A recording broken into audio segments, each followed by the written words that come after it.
গেল 15 বছরে শিক্ষার্থীদের মাঝে প্রায় 500 কোটি বই দিয়েছে সরকার। শিক্ষার্থীদের ঝরে পড়া রোধে অসচ্ছল শিক্ষার্থীদের সহায়তা করা হচ্ছে নানাভাবে। এরই ধারাবাহিকতায় সোমবার সকালে রাজধানীর উসমানী স্মৃতি মিলনায়তনে 64 লাখ শিক্ষার্থীকে 2116 কোটি টাকার উপবৃত্তি দেওয়া হয়েছে। পাশাপাশি 8টি বিভাগ থেকে সেরা 15 জন বঙ্গবন্ধু সৃজনশীল মেধা অন্বেষণ পুরস্কার এবং স্নাতক পর্যায়ে সেরা 21 জন শিক্ষার্থীর হাতে বঙ্গবন্ধু শেখ মুজিব স্কলার অ্যাওয়ার্ড তুলে দেন প্রধানমন্ত্রী শেখ হাসিনা।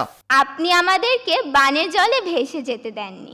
পুরস্কার প্রাপ্তদের মাঝ থেকে অনুভূতি প্রকাশ করতে গিয়ে হাজারীবাগ গার্লস স্কুলের শিক্ষার্থী নুসরাত জাহান মালিহার কৃতজ্ঞতায় আপ্লুত প্রধানমন্ত্রী বলেন, মেধাবীদের খুঁজে বের করে আগামী দিনের জন্য তাদের প্রস্তুত করাই সরকারের লক্ষ্য। অনেক হীরার টুকরো ছড়িয়ে আছে, সেগুলি কুড়িয়ে আনা, এটাই আমাদের মূল উদ্দেশ্য। আগামী দিনের বাংলাদেশ, এই বাংলাদেশ এগিয়ে চলার বাংলাদেশ, বদলে যাওয়া বাংলাদেশ, এই বাংলাদেশ নিয়ে আর দুশ্চিন্তার আমার কিছু নেই, কারণ এখন আমাদের এই ছোট্ট সোনামণিরাই নিয়ে যাবে এই বাংলাদেশকে স্মার্ট বাংলাদেশ গড়ে ভবিষ্যতে পরিচালনাও তারা করবে।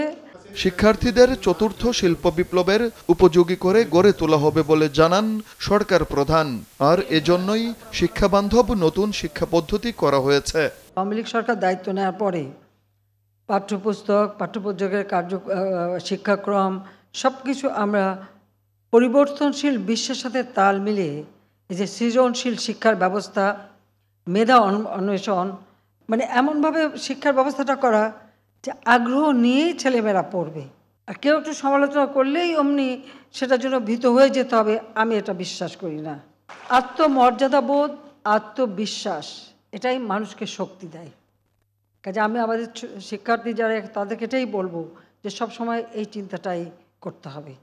কে কি বললো আর অমনি শুনে চোখের পানি ফেলা বা মুখ লোকানো মোটেই তা না। সরকারের নানা উদ্যোগের ফলে দেশে বর্তমানে শিক্ষার হার 76.8%। প্রধানমন্ত্রী অভিযোগ করেন, বিএনপির আমলে শিক্ষা নীতি না থাকায় শিক্ষার হার ছিল নিম্নমুখী। কোনো নীতিমালা থাক, এটাই বোধহয় তারা চায়নি। জয় যাদব, দেশ টিভি, ঢাকা।